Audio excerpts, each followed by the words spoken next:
wind screamed across the Montana wilderness like a wounded beast, rattling the timbers of a lonely log cabin buried beneath a raging snowstorm. Tonight was supposed to be just another night of silence for Jonas Keene, a war veteran who had chosen exile over the noise of civilization. But fate had other plans. Out in the blinding white, his ears caught something faint, desperate cries that pierced the howl of the storm. What he found would change everything.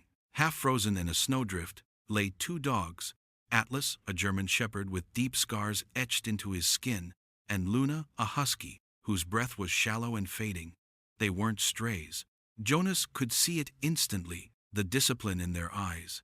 The strange mark burned into Atlas's ear, the way Luna's body carried wounds too precise to be accidents. These animals carried secrets, and secrets had a way of drawing blood. Jonas thought he was simply rescuing two dying creatures. In truth, he had stumbled into the middle of a hunt, one led by men who considered Atlas and Luna not as companions, but as assets that must never be allowed to live free. What began as an act of mercy was about to pull him into a deadly battle far beyond the quiet life he had built. Before we step deeper into Jonas's story, please support us by subscribing. It helps us bring more stories like this to light. Snow hammered the cabin walls as Jonas dragged the dogs inside the firelight, flickering against their trembling bodies. Outside, the storm raged like a curtain of war, erasing mountains and forests alike. Inside, a veteran, a shepherd, and a husky huddled together, unaware that the real storm, the one of betrayal, power, and survival, was only just beginning. The storm outside was merciless, a white wall of chaos battering against the cabin walls. But the real battle had already begun inside. My arms still burned from the effort of carrying them through the drifts, yet I couldn't look away from the two bodies now stretched across my rug. Atlas, the German shepherd, lay on his side, ribs sharp under the skin, his chest rising and falling in shallow gasps. Beside him, Luna the husky shivered violently, her fur crusted with ice, her paws raw and bleeding. They should have been dead by now, swallowed by the storm like so many forgotten souls. But something in their eyes, something defiant, almost human, kept them clinging to the thinnest edge of life. I shut the cabin door against the shriek of the blizzard and dropped to my knees. Training kicked in before I even realized it. 2 tours overseas had etched the steps into my bones: check vitals, warm the body, treat the shock. My hands moved with a soldier's certainty, even as my mind recoiled. I hadn't planned on company tonight, let alone 2 half-dead animals that carried with them the scent of trouble. Still, war had taught me one unshakable rule: you never leave the wounded behind. I grabbed towels from a wooden chest, rough fabric, worn thin from years of use, and pressed them against Atlas's trembling body, rubbing hard to force warmth back into his frozen skin. His ears twitched weakly, a faint groan escaping him, and for a moment I saw not a dog, but a brother in arms, struggling on some far-off battlefield. Luna whimpered, high-pitched and fragile, pulling me back into the memory of sand smoke and the cries of the injured I couldn't save. I gritted my teeth, forcing the ghosts back. This was here. This was now. The firelight flickered across their fur, and I leaned close, checking their paws. The pads were torn open, bleeding from the ice. I cleaned them with lukewarm water, my fingers clumsy but gentle, then wrapped them in strips of cloth, ripped from an old flannel shirt. The smell of smoke and pine mixed with the metallic tang of blood, filling the cabin with a heaviness that reminded me of the field hospitals I'd once worked in, where hope was measured in shallow breaths and the refusal to give up. Atlas stirred, his eyes opening just enough for me to catch a glimpse of amber fire. He didn't flinch from my touch. He didn't snap or fight. He watched, calculating, as though judging if I was worth his trust. And then I saw it, hidden beneath the matted fur along his ear, a mark. Small, precise, unnatural. A tattoo burned into the flesh, a shield encasing a symbol I didn't recognize. My stomach knotted. Dogs don't come marked like that, unless someone wanted to claim them to use them. I pushed the fur along his flank and found more thin ridges of scar tissue that hadn't healed right. Knife wounds, surgical cuts, maybe worse. Not accidents, not the result of wild living. These were deliberate, the kind of scars soldiers carried, the kind that told stories of training and punishment. Luna had her own map of pain, a long scar running across her side, pale against her dark coat. She twitched when I touched it, but instead of shrinking away, she pressed closer, as if begging me to understand. The storm rattled the window, thunderous and relentless, but it wasn't the blizzard that set my pulse racing anymore. It was them. Two animals abandoned in the snow, carved by hands that had known discipline, violence, and control. They weren't strays. They weren't lost pets. They were something else, something darker. I poured water into a dented steel bowl, coaxing them to drink. Luna's tongue flicked weakly at the surface, lapping with desperate need, while Atlas raised his head just enough to take a few measured gulps before settling back down, eyes never leaving me. Even in weakness, he carried himself with a presence that didn't belong to an ordinary dog. I recognized it instantly. Authority. Command. He was a leader, even half dead on my rug. My chest tightened with a feeling I hadn't allowed myself in years. Responsibility. After the war, I had chosen silence, isolation, a cabin carved into the Montana wilderness where the only battles were with the woodpile and the ghosts of memory. I had told myself I was done with fighting, done with bleeding for causes that only chewed men up and spat them out. But now, staring at Atlas and Luna, I knew that lie was crumbling. Because these dogs weren't just survivors of the storm. They were survivors of something far worse, something that still had its claws in the world outside my door. I leaned back against the stone hearth, letting the heat seep into my bones, and closed my eyes for a moment. The fire cracked, the storm howled, and memories surged. The sharp crack of gunfire in a desert night, the way sand stuck to sweat, the endless patrols where every shadow hid death. And then the faces came, comrades, lost eyes fading as my hands pressed against wounds I couldn't stop. I opened my eyes quickly, heart hammering, and looked at Atlas and Luna again. They weren't comrades, I reminded myself. They were dogs. Just dogs. Yet the truth rang hollow. The marks, the scars, the discipline, they were soldiers in their own right. Cast aside, left to die. And I had carried them out of the snow, just as I had once carried brothers off battlefields. Outside, the wind slammed against the cabin door, making it groan in its frame. I glanced at it suddenly, aware that danger no longer came only from the storm.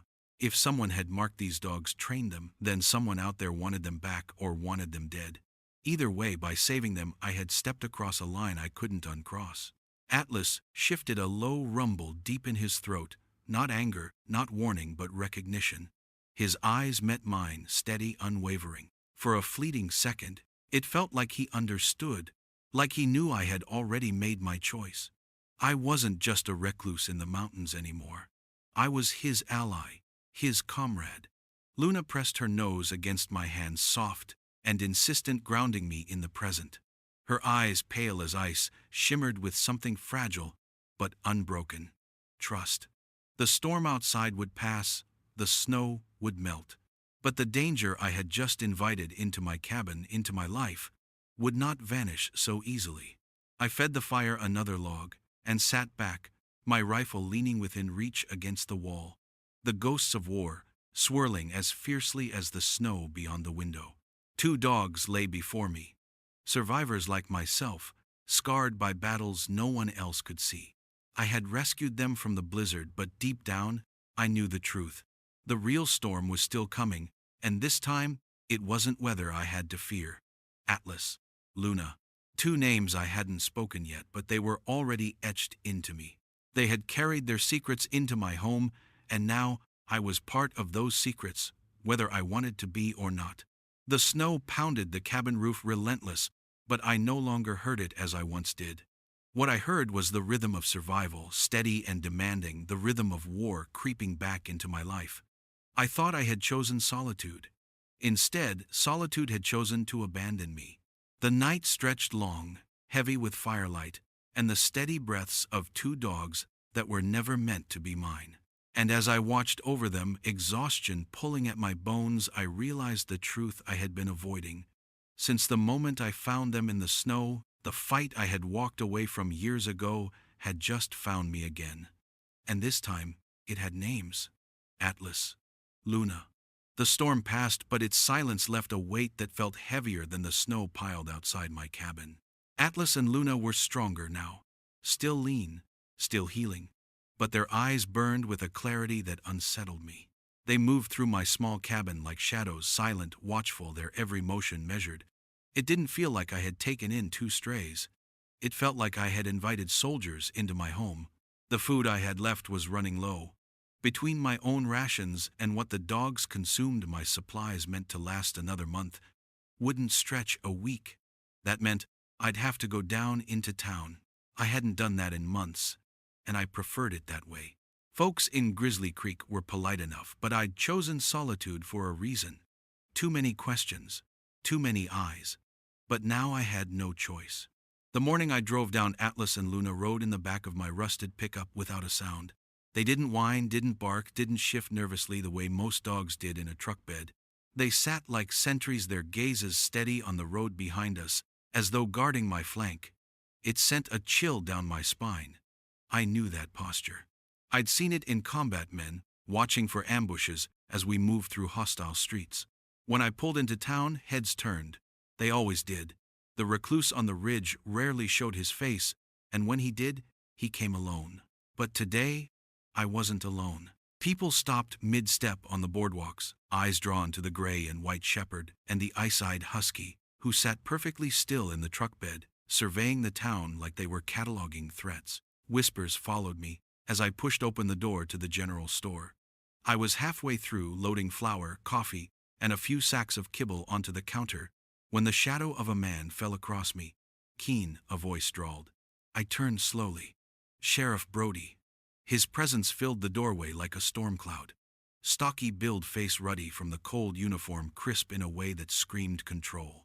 He wore his badge like a shield, and his mustache like a signature of authority. But it was his eyes that stuck, the dark, sharp kind that never missed a detail, never let you forget you were under scrutiny. Sheriff, I said, giving him the courtesy of a nod. Haven't seen you down here in a while. His voice was smooth, too smooth. He leaned against a shelf of canned goods, his hand resting easy on his belt. Heard the storm hit pretty hard up on your ridge. Glad to see you made it through. I kept my tone flat. Managed. His eyes flicked past me toward the window. I didn't have to turn to know what he was looking at. Atlas and Luna sitting statuesque in the truck. Quite the pair you've got there, he said. New additions, you could say that. Town ordinance says new animals gotta be registered down at my office. His smile didn't reach his eyes. Just a formality. Make sure they're up to date on their shots. Where'd you pick them up? The question was casual, but his eyes were too sharp, too focused. He wasn't making conversation. He was probing. Found them, I said simply. Found them, he repeated like he was tasting the words. Up on the ridge during the storm, that's right. Lucky for them, he said, though his voice made it sound more like an accusation than a blessing. He let the silence hang for a moment, then clapped a heavy hand on my shoulder. Bring them by sometime this week. We'll get the paperwork sorted. His grip lingered just long enough to feel like a warning. Then he was gone, his boots echoing against the wooden floor, leaving behind a chill that had nothing to do with the snow outside. I carried my supplies out to the truck, but the knot in my stomach only tightened. I had seen that look in a man's eyes before, the look of someone who already knew the answer but wanted to hear how you'd lie. Brody wasn't interested in dogs. He was interested in what they represented. And that meant he knew something. As I loaded the last sack of feed, I felt another set of eyes on me, not Brody's this time, but softer, sharper, in a different way. I followed the weight of the gaze to the diner window across the street. A woman sat there, a coffee cup cooling in her hands, a laptop open in front of her. Dark hair tied back, eyes narrowed in focus. She wasn't staring at me. She was staring at Atlas and Luna. When our eyes met, she didn't look away. Most folks in Grizzly Creek did when I caught them staring. Not her. She held my gaze for a beat too long before dropping it back to her laptop, fingers flying across the keys. I didn't need a uniform or a badge to recognize what she was. Press. A reporter. The kind of trouble that never stayed small. I left town, quick, the dogs silent in the back, the road stretching out like a lifeline between me and whatever I had just stepped into. But the silence didn't ease me. Brody's questions clung to me like smoke, and the memory of that woman's eyes burned hotter than the fire waiting back in my cabin. 2 days later, I was splitting logs behind the cabin when I heard the growl of an engine on the ridge road. My axe stilled mid-swing. Atlas and Luna rose from where they'd been, lying in the snow body's rigid ears pricked. They didn't bark. They didn't whine. They formed a line in front of me, silent, focused, like sentries awaiting orders. A green SUV crunched through the snow and stopped a respectful distance from the cabin. The engine cut off, and the mountain silence rushed in. A woman stepped out, the woman from the diner. She stood by her car, surveying the cabin, the trees, the 2 dogs who now stood between her and the porch. She didn't flinch. She didn't shrink back. She simply observed, her eyes sharp, calculating. "Can I help you?" My voice carried across the clearing, flat and unwelcoming. "Mr. Keene," she called back, clear and steady. "My name is Lena Carter. I'm a journalist. I was hoping I could ask you a few questions." "I don't talk to reporters," I said, turning back toward the chopping block, as if the conversation was already over. But I heard her boots crunching through the snow-measured steps that stopped just short of Atlas and Luna. They didn't growl, but they didn't move aside either. She kept her voice calm. "I saw you in town the other day. You and Sheriff Brody. He seemed very interested in your dogs." The axe came down with a sharp crack, splitting the log in 2. I didn't look at her. "Town business." "It didn't look like town business," she said, her tone sharpening. "It looked like an interrogation, and he seemed very concerned about those dogs. That got my attention." I straightened, meeting her gaze. Her eyes didn't waver. She wasn't fishing blindly, she knew. Or at least she suspected. "This is private property," I said, my voice low. "I'd appreciate it if you left." "I will," she said, hands raised slightly. "But hear me out. Those dogs, they're not strays. The way they carry themselves, the way they're watching me right now, it's not normal. I think you know that. And I think Sheriff Brody does too." Atlas shifted closer to me, his body a wall of muscle and loyalty, his eyes fixed on the reporter like he could decide her fate with a single command. Luna's ears swiveled, catching sounds in the distance, every nerve alive with tension. The storm I had pulled them from was gone, but a new one was building. And this one had a name, a face, and the full weight of human intent behind it. The dangerous men I had feared were no longer shadows in my mind. They were here in this world, moving pieces I could no longer ignore. I realized then that rescuing Atlas and Luna hadn't just brought 2 dogs into my life. It had brought eyes, questions, and the kind of attention that meant my solitude was over. And standing in the snow with a journalist on my doorstep and 2 soldiers in fur at my side, I knew the truth: the fight was coming. Not from the storm, but from the people who owned it. The first sign was smoke. Not the clean, familiar scent of pine burning in the hearth, but something acrid, chemical, wrong. Echoes of old battlefields slammed into me before I even opened my eyes. Atlas nudged me hard in the ribs, Luna whining low in her throat, pacing in circles with her hackles raised. By the time I sat upright, my throat was already raw. The cabin was filling with it, thick, black, rolling down from the rafters, like a death shroud. I didn't have to guess what was happening. I knew. This was no accident, no stray spark. Someone wanted me out or dead, and they'd chosen fire to finish what the storm could not. "Lena," I rasped, crossing the room in 3 strides. She jolted awake at the table papers, scattering eyes wide with terror. Shadow shapes danced on the walls, the crackle of flames outside growing louder, hungrier. Atlas stood at the front door, body rigid, a growl vibrating from his chest like thunder held in leash. Luna darted to the back, barking once sharp, insistent. She knew the only way out. "The window," I barked, pulling Lena toward the bedroom. The smoke was thicker there, but the air lower to the ground still carried a bite of cold. Luna had her paws on the sill, ears flat, eyes burning at me with urgency. I grabbed a boot and shattered the glass. A rush of freezing wind tore in, And for one blessed second, the cabin breathed. You first, I ordered, shoving Lena toward the gap. She scrambled through, landing hard in the snow outside. I was right behind her, but the roof groaned a long, terrible moan, like the world giving way. Atlas and Luna lunged their bodies, slamming against me, forcing me out the window, just as the ceiling collapsed in a storm of embers and flame. I hit the snow shoulder first, rolled, gasped for air that burned even colder than fire. Behind me, the cabin, my refuge, my silence, roared up into an inferno, a funeral pyre against the mountain night. The life I had built to escape the world was gone, devoured in minutes. All I had left was the clothes on my back, the woman beside me, and the 2 dogs who had just saved my life. We stumbled back into the tree line, lungs heaving, watching the flames devour everything I'd tried to protect.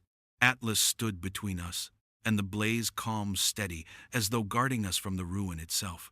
Luna pressed against my leg, trembling but unbroken. They were soldiers, and tonight they had pulled me from death's grasp the way I had once done for others. They knew, Lena whispered hoarsely. Her eyes reflected the firelight, wide with realization. Whoever trained them, whoever Brody works for, they knew you had them. They came for you. I nodded, once throat too tight to speak. The truth didn't need words. The hunt had begun just as I had feared. And now it wasn't paranoia, it was fire and smoke and ash at my back. We couldn't stay. We couldn't go back to town. Brody had eyes there, ears everywhere. The wilderness in winter was a death sentence without gear, but staying put meant waiting for the next match. There was only one place left, a name that rose up from memory like a flare in the dark. The old ranger station, I said finally. Lena looked at me with confusion, but I was already moving, leading us away from the glow of the flames, deeper into the trees. It's off the maps. Abandoned. If anyone left answers behind, it'll be there. The march was brutal. Snow clawed at our legs, cold gnawed at our skin, and every step carried the weight of being hunted. Atlas and Luna pushed forward through the drifts, clearing a path with raw, silent determination. They didn't falter, didn't tire. They knew what was at stake. Lena stumbled more than once, her city-bred body unaccustomed to the mountain's cruelty. But she pressed on, fueled by fear and the stubborn will of someone who smelled a story worth dying for. Hours later, the station loomed out of the snow like a ghost, timbers sagging, windows black and hollow. It looked dead, but to me it looked like hope, shelter, a chance. We forced the frozen lock, with a shoulder stumbling inside, to air stale with dust and years of abandonment. The dogs didn't relax. They swept the room with military precision. Atlas circling left, Luna pacing right, ears swiveling for sounds we couldn't hear. They didn't need orders, they knew the drill. Watching them move was like watching old comrades clear a house in Kandahar, every step deliberate, every breath measured. When the silence finally settled, I lit a lantern and turned to Lena. Her face was streaked with soot, her hands trembling as she pulled her laptop and notebooks from a battered satchel. Somehow, in the chaos, she had clung to them, to the tools of her trade. "This place," she murmured, scanning the walls, the dust, the cobwebs heavy in the corners. "Someone used it, not long ago." She was right. The stove still smelled faintly of ash. And then, Luna began to scratch at the floorboards in the corner, whining low. Atlas joined her, pressing his nose to the same spot. My heart kicked up. I dropped to my knees, running my hand along the wood, until I found it faint, almost invisible, but there a seam. Using my knife, I pried it up. The board groaned, splintered, and lifted. Beneath lay a hollow space, and in it a metal footlocker, scarred, dented, but sealed tight. My hands shook as I dragged it into the firelight. It wasn't locked. Inside lay files, thick folders yellowed with age but meticulously labeled. On top was one word in bold black letters: Cerberus. Lena's breath caught. Project Cerberus. She flipped the folder open, scanning pages filled with training logs, performance reports, psychological profiles. The words cut into me like a blade. Obedience protocols, behavioral conditioning, termination procedures. These weren't stray dogs. They were assets. Numbers on a ledger. Soldiers built, used, and discarded when the job was done. Atlas and Luna had escaped, not by chance but by accident. They were supposed to be dead, put down like broken equipment. I closed my eyes, fighting the rage rising in me. The scars, the tattoos, the unnatural discipline, it all made sense now. The ghosts I'd carried home from war weren't just mine anymore. They were branded into the flesh of the animals at my side. Lena's hands trembled as she lifted another file, thinner, marked with a red tab. Asset Transport Incident Report. She read aloud, her voice barely steady. On the night of the winter storm, transport vehicle carrying assets, a 1 and L2 en route to decommissioning facility, lost control due to weather. Containment compromised. Assets escaped. Her eyes lifted to mine. That's them, Atlas and Luna. The world tilted as though the ground itself shifted under my boots. All the paranoia, all the instincts, all the whispers I had ignored, they hadn't been madness. They had been warnings. I looked at Atlas sitting tall by the fire, his amber gaze fixed on me with the same steady calm as any soldier I'd ever served with. I looked at Luna, her scarred flank rising and falling, her eyes sharp as broken glass waiting for my command. They weren't supposed to survive, I said quietly, but they did, and now so do we. Lena closed the folder, her lips pressed tight. This is bigger than Brody, bigger than this town. Whoever owns Project Cerberus, they'll burn the world down to keep this buried. The flames of my cabin still burned behind my eyes, a reminder of what they had already tried. The hunt had begun, and it wouldn't stop. Not until Atlas and Luna were silenced. Not until anyone who knew their story was ash. But as I rested my hand on Atlas's head, feeling the solid weight of his loyalty, and Luna pressed close against my leg, I knew something else they had miscalculated. They thought they could erase them. They thought they could erase me. They were wrong. The storm outside howled against the ranger station walls, but the fire inside burned, steady, fierce, unyielding. The deadly hunt had begun, and for the first time in years, I was ready to fight. The ranger station became more than shelter.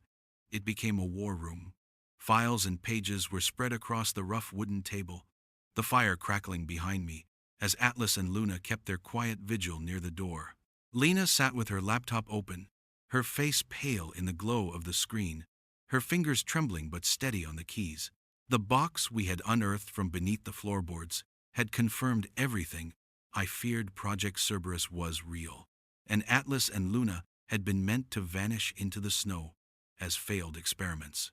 I had lived through wars waged in deserts, jungles, and ruined cities, but this was a new kind of battlefield, one fought in silence, in headlines, in the hearts of people who had no idea what had been bred and broken behind closed doors.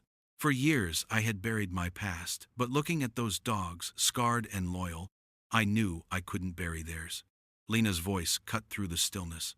I can't do this alone, but if we send this to the right person, someone who still believes the truth matters, it'll spread faster than they can contain. I studied her face, searching for any doubt. There was none. She had the eyes of a soldier too, though her war was fought with words instead of weapons. Who? I asked. My old editor, she said. Washington Chronicle. He's old school. If he sees what we have, he'll burn the world to print it. I nodded, once the decision landing heavy but certain. Do it. Atlas lifted his head at the shift in my tone, ears flicking toward us as though sensing the gravity of what had just been agreed upon. Luna pressed closer to my leg, her body warm against mine, anchoring me to the moment. We worked through the night. Lena photographed the scars, the tattoos, every damning page. She encrypted files, attached them to emails, drafted the story that would break the silence. My role was quieter, standing guard at the door, rifle across my lap, eyes scanning the darkness beyond the clearing. Every shadow felt alive. Every gust of wind might have been footsteps, but the dogs never wavered. They moved with me side by side, scanning, listening, breathing in rhythm with my own. Near dawn, Lena hit send. The laptop chimed, once soft and unremarkable, but I felt it like a gunshot. The evidence was gone from our hands, launched into a world too big to silence, too fast to contain. Now all we could do was wait. The hours dragged. I chopped wood to quiet my mind, but my hands shook on the axe. Lena refreshed her inbox over and over. Atlas and Luna patrolled the perimeter until their tracks cut deep paths into the snow. Then, just as the sun cut a thin line across the horizon, the world answered. The Chronicle had published the story. Lena read it aloud, her voice tight with awe and fear. The Ghosts of Project Cerberus. It was her headline, her words, but it was our truth. Photographs of Atlas and Luna stared back at us from the Chronicle's homepage, their scars laid bare for the world to see. The documents were linked in full. The tattoos were clear. The language was cold, clinical, undeniable. By noon, the story had detonated across the country. Social media swarmed with fury. Hashtags, trended pictures, spread like wildfire. And the video clips, Lena had uploaded dogs trembling under the whip of training protocols. Handlers barking orders went viral. I hadn't expected the sound of it, the roar of collective outrage. It wasn't bullets or mortars, but it was just as loud. Animal rights groups screamed for justice. Veterans called in to radio shows, voices breaking as they drew parallels between themselves and the dogs who had been discarded like broken tools. Families lit candles in front of state buildings. Crowds gathered outside Aegis Dynamics offices in half a dozen cities, chanting, carrying signs that read, "Not assets, not equipment, lives." I stood in the doorway of the station, listening to Lena's phone buzz relentlessly, with requests for interviews, offers from networks, threats too. The dogs sat on either side of me, silent sentinels. The storm that had begun in the snow was now a firestorm across the nation. And then came the response. Aegis Dynamics issued a press release within hours.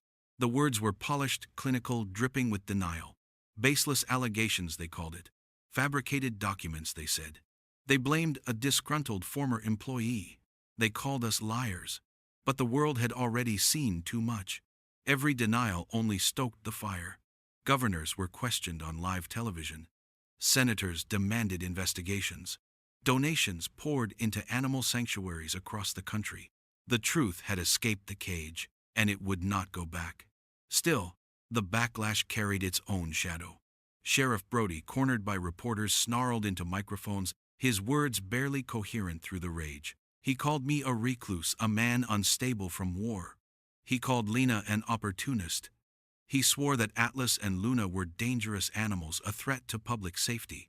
His voice shook with desperation, but I knew better. He wasn't speaking to the town. He was speaking to his masters, showing them his loyalty, begging for a leash to remain around his neck. But Brody's voice was just noise now. The world had shifted, and we had shifted with it. I watched Lena work, exhaustion etched into her face, but her spirit burning brighter than ever. She was no longer just a reporter chasing a story. She was a soldier beside me, fighting a war of truth against men who thought themselves untouchable. And Atlas and Luna, no longer just survivors, were symbols. Their eyes stared back from television screens, their scars projected on billboards by activists. Strangers across the country whispered their names as though speaking them aloud was a vow. I should have felt relief. We had ripped the secret into the open.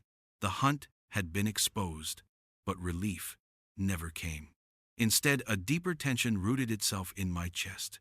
Because I knew men like Aegis Dynamics. I had fought their wars in foreign sands. I had seen what they did when cornered. They would not fold. They would strike back. That night, as the fire burned low and the world raged beyond our fragile walls, I sat in the shadows, rifle across my knees, watching Atlas and Luna sleep. Their breaths came steady, unbroken, the rhythm of warriors who had survived too much to fear the dark. Lena dozed at the table, her laptop still open, the glow reflecting off her face like the ghost of another battlefield. And I realized the truth. The dangerous secret I had stumbled upon in the snowstorm was no longer hidden. It was alive, unleashed, feeding on outrage and justice, spreading faster than fire ever could. But with every eye turned toward us, with every headline and every camera pointed our way, the danger had only grown sharper. The hunt had begun in silence, in shadows. Now it was out in the open. And I knew the next blow wouldn't be fire. It would be something far colder, calculated, and merciless. Atlas stirred in his sleep, his ear twitching toward the window, as if he could hear the footsteps of enemies still miles away. Luna pressed closer against him, their bodies curved into one another, unshakable even in rest. I tightened my grip on the rifle, the firelight flickering across steel. The world might have seen the truth, but the fight was far from over. If anything, it was just beginning. And I would be damned before I let them take Atlas and Luna again. The days after the story broke were a blur of tension and silence, like waiting for a storm you could feel but not yet see. The Chronicle had set fire to the world, with Lena's words and our evidence, and every network, every paper, every voice was screaming the name Project Cerberus. Yet here in Grizzly Creek the air was heavier, as if the mountain itself was holding its breath. Atlas and Luna sensed it too, every muscle taut, every sound outside, pulling their ears, their eyes, their instincts. I cleaned my rifle 3 times in 2 days, but the weight in my chest only grew. Then came the call from Deputy Miller. His voice was clipped urgent, laced with the fear of a man who had been keeping secrets too long. Brody's calling a town meeting tonight, at the community center. He's bringing in lawyers from Aegis to shut this down. They'll try to paint you as unstable, Lena as a fraud. You need to be there. Every part of me wanted to refuse. For years I'd avoided crowds, sidestepped questions, lived where no one could reach me. But that life was ash now burned down with my cabin. The story was bigger than me, bigger than the quiet I had tried to build. I looked at Atlas and Luna, where they sat by the door, eyes locked on me, and I knew there was no choice left. The town hall was packed that night. Families I had seen only in passing, activists who had driven hours, reporters crowding in with cameras like vultures circling a battlefield. The air buzzed with anger and anticipation. On the stage stood Sheriff Brody in his dress uniform, his jaw set too tight, flanked by 2 men in expensive suits whose polished shoes didn't belong in a town like ours. Their smiles were smooth, rehearsed, as false as the words I knew were about to come. I stayed in the doorway until Brody started his speech. His voice cracked over the microphone, trying for control, but sounding defensive. He called me unstable. He called Lena desperate. He swore there was no Project Cerberus, no experiments, no cruelty. His words rolled like smoke over the crowd, and I could see the unease on the faces in the front rows. They didn't believe him. Not anymore. That was when I stepped forward. The doors banged against the wall as I walked down the center aisle. Atlas and Luna flanking me like shadows carved from flesh and bone. Conversations died instantly, silence falling so complete that my footsteps echoed like gunfire. Lena walked beside me, her chin high, her eyes locked on the stage. I didn't take the podium. I didn't need a microphone. When I spoke, my voice carried anyway. My name is Jonas Keene. I served this country for 20 years. I came here to find peace. Instead, I found these 2 dogs half dead in the snow. I didn't know what they were or what they'd been through, but I knew they deserved to live. I paused, looking around the room, meeting eyes one by one. Atlas sat at my left, tall and steady, Luna at my right, her pale eyes burning like winter fire. They tell you these dogs don't exist, that this is all a lie. But look at them. Look at the scars. Look at the marks burned into their skin. These are not strays. They are soldiers. They were trained, used, and thrown away when they were no longer useful. Just like too many men I served beside, just like too many lives this country forgets. The crowd murmured, anger rising like a tide. A woman in the front row wiped tears from her cheeks. Brody's face twisted purple with rage. One of the lawyers barked into the microphone, calling it a fabrication demanding order. And then the doors opened again. Men and women in dark jackets filed in, the letters FBI bright against their backs. The lead agent, tall, stern-faced, held her badge high. Her voice cut through the chaos like steel. Sheriff Brody Marcus Thorne Richard Hale, you are under arrest for conspiracy, animal cruelty, attempted murder, and obstruction of justice. The crowd erupted. Reporters shouted. Cameras flashed like lightning. Townsfolk gasped and surged forward. Brody shouted back, his voice cracking, as agents pulled his arms behind him, snapping cuffs on his wrists. The lawyers sputtered, their confidence crumbling as they too were led away. The smooth polish on their shoes no longer meant anything. In the middle of the storm, I stood unmoving. Atlas leaned into my hand, solid and real. Luna pressed against my leg, calm and unyielding. For the first time in years, I didn't feel like a ghost. I felt alive. What followed was swift. The files we had uncovered became the backbone of federal cases. Aegis dynamics unraveled under the weight of truth, their hidden projects dragged into the light. Executives were indicted, contracts, seized, names, once untouchable, splashed across headlines with the stink of disgrace. And through it all, the image that traveled the world wasn't of suits in handcuffs. It was of a scarred shepherd and a fierce-eyed husky standing beside a war veteran who refused to let them be erased. I never wanted recognition. I never asked for it. But it came anyway. Donations poured into town, letters from strangers who said Atlas and Luna gave them hope, that our fight reminded them of loyalty, of courage, of second chances. They called us symbols, survivors. I didn't know how to wear that title, but I accepted it, not for me, but for them. Months later, I built something new out of the ashes. Not just another cabin, but a haven. A stretch of land where retired working dogs, broken police, K9S, and discarded service animals could live in peace. Atlas and Luna ran the fields like they had always belonged there, free for the first time in lives that had only known command and control. Sometimes I would stand on the porch at dusk, coffee in hand, and watch them. Atlas, ever the leader, scanning the horizon with calm authority. Luna, playful but sharp, her joy tempered by scars that would never truly fade. And beside them, new arrivals, learning what it meant to be dogs again, not assets. That night in the snowstorm, when I carried them into my cabin, I thought I was saving them. The truth is, they saved me. They pulled me out of the silence I had wrapped around myself, reminded me that survival means more than breathing. It means fighting, even when the fight feels impossible. And now, I leave the rest with you. If their story has moved you, if Atlas and Luna remind you of what loyalty and courage look like, then share this with someone who needs to hear it. Leave your thoughts below.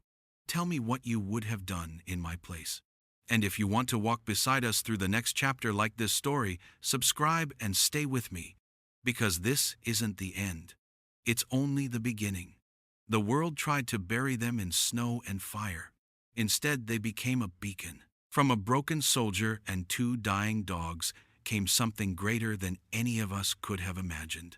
A symbol of survival, of justice, of rebirth. And I promise you this, Atlas, Luna, and I aren't done yet.